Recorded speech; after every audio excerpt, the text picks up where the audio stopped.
उत्पत्त्यादिहेतवे तापत्रये विनाशाय श्रीकृष्णाय वयं नमः। उन्हें सच्चिदानंद रूपाय सत धन चित धन आनंद। भगवान के तीन स्वरूप हैं। कौन कौन से? एक तो सत्य है और संसार में तो मृत्यु भी सत्य है। यहाँ पर विद्वानों ने कहा है अगर मृत्यु सत्य है तो भय कैसा?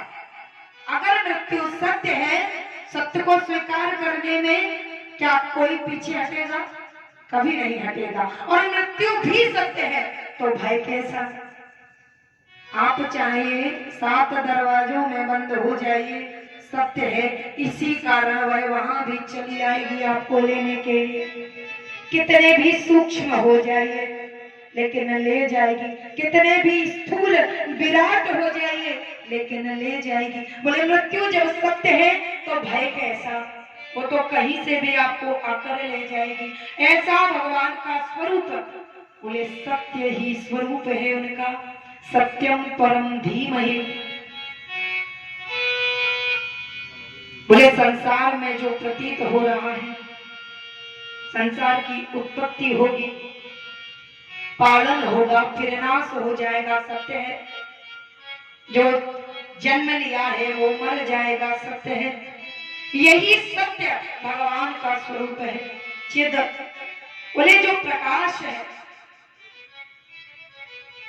चिद यानी चेतना जो हमारे अंदर है, तभी तो हम बोल पा रहे हैं। चेतना, चैतन्यता जो हमारे आपके अंदर है, चेतना होने के कारण आप सुन रहे हो। अगर आप अचेत हो जाओ तो क्या कथा श्रवण कर लोगे? हम अचेत हो जाएं तो क्या आपको कथा श्रवण करा लेंगे? तो बोले चेतना, प्रकाश, दिव्य ज्योति, जिस एक ज्योति से सब संसार के प्राणी, 4 प्रकार के प्राणी। 4 प्रकार के प्राणी कौन कौन? अंडज, स्वेदज, जरायुज और उद्भिज। उद्भिज कौन है? जो कि धरती को फाड़ कर प्रकट होते हैं, वृक्ष लताएं आदि। अंडज जो अंडे को फाड़ करके पैदा होते हैं। स्वेदज जो पसीने से पैदा होते हैं, जू खटमल आदि। और जरायुज जो माँ के गर्भ से उत्पन्न होते हैं। बोले 4 प्रकार के जीवों को चैतन्यता, उसकी उस चैतन्य शक्ति से प्राप्त होती है। जो स्वयं प्रकाश है उसे किसी से प्रकाश लेने की आवश्यकता ही नहीं। करोड़ों सूर्य भी उससे प्रकाश लेते हैं। हजारों ब्रह्मांड। अच्छा, एक ब्रह्मांड है या हजारों? कितने ब्रह्मांड है? हमको एक दिख रहा है लेकिन लाखों ब्रह्मांड है और लाखों सूर्य हैं जो क्षण क्षण में नष्ट होते हैं और प्रकट होते हैं। बोले ऐसे सूर्य को भी प्रकाश देने वाला उस परमात्मा का स्वरूप है चित। अब तीसरा स्वरूप क्या है? जब सत्य को हम जान जाएंगे, स्वीकार कर लेंगे, चैतन्यता को हम मान जाएंगे, तो फिर हमें क्या आएगा? आनंद आएगा। और आनंद ही उस परमानंद का स्वरूप है। तभी तो कहते हैं ना, नंद घर आनंद भयो। अभी नहीं कहेंगे, चौथे दिन कहेंगे। बोलिए कृष्ण कन्हैया। बोले ऐसे सत्य चित आनंदमय स्वरूप परमात्मा कि हम अकेले नहीं, हम और आप वयम, हम सब वंदना करते हैं। उसका गुण क्या है? उसका गुण है संसार को बनाना, फिर उस संसार का पालन पोषण करना और फिर उसे नष्ट कर देना। जैसे छोटा सा बालक बालू का घर बनाता है और बाद में जब घर जाने लगता है तो उसे वापस मिटा देता है, ऐसे परमात्मा लीला करता है। क्या? संसार को बनाया, उसके साथ लीला की और उसे नष्ट कर दिया। बोले ये 3 लीलाएं करते हुए बिल्कुल भी अहंकार नहीं होता और मोह भी नहीं होता। गीतोपनिषद में लिखा हुआ है, गीतोपनिषद यानी श्रीमद् भागवत गीता, जिसका दूसरा नाम है गीतोपनिषद। बोले गीता में लिखा हुआ है, भगवान क्या कहते हैं कि अगर किसी के अंदर द्वेष, किसी के अंदर दोष देखोगे तो आप निंदा करने वाले बनोगे। अगर हमने कह दिया कि ये जो बाबा बैठे हैं ये बहुत बोलते हैं और बहुत बुरा बोलते हैं, हमने इनके दुर्गुणों को देख लिया, इनके दोषों को देख लिया, तो हम निंदा करने वाले बने। और निंदा करने वालों को वही नरक मिलता है जो ब्राह्मण की हत्या करने वालों को मिलता है, यानी चुगली करने वाले को वही नरक मिलता है। नरक कहाँ है? बोले इस पृथ्वी के नीचे 7 लोक हैं, 7 लोक ऊपर हैं।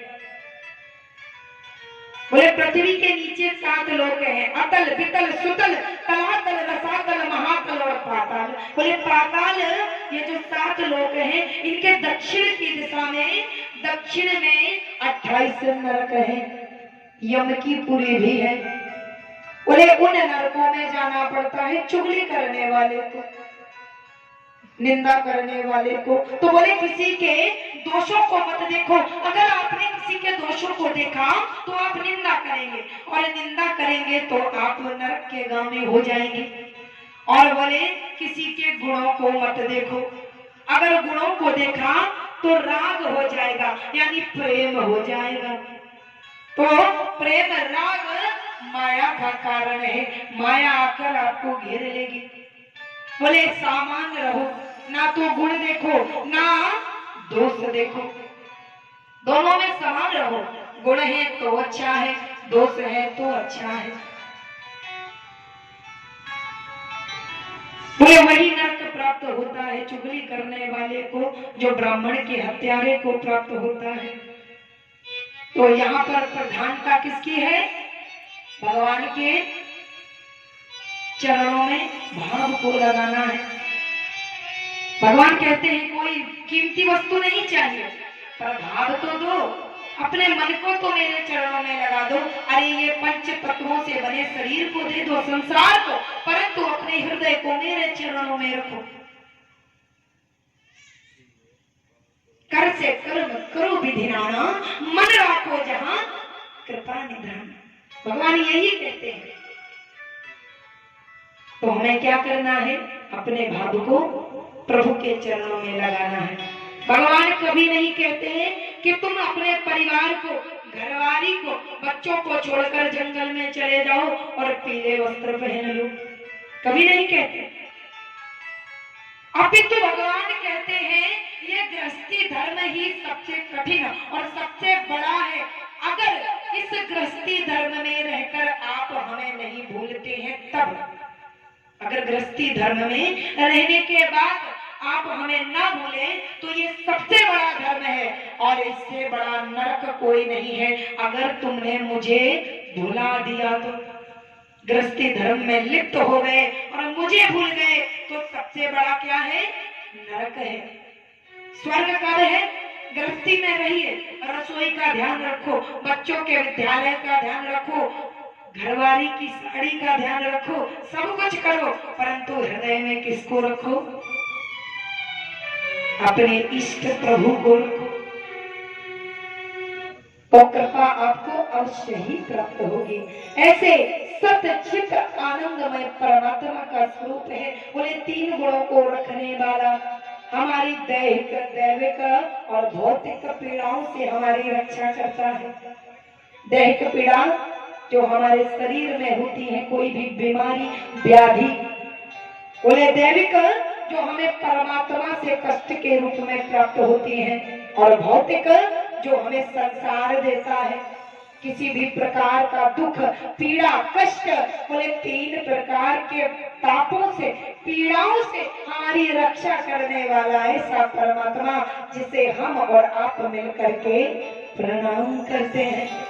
बोलिए कृष्ण कन्हैया लाल की जय।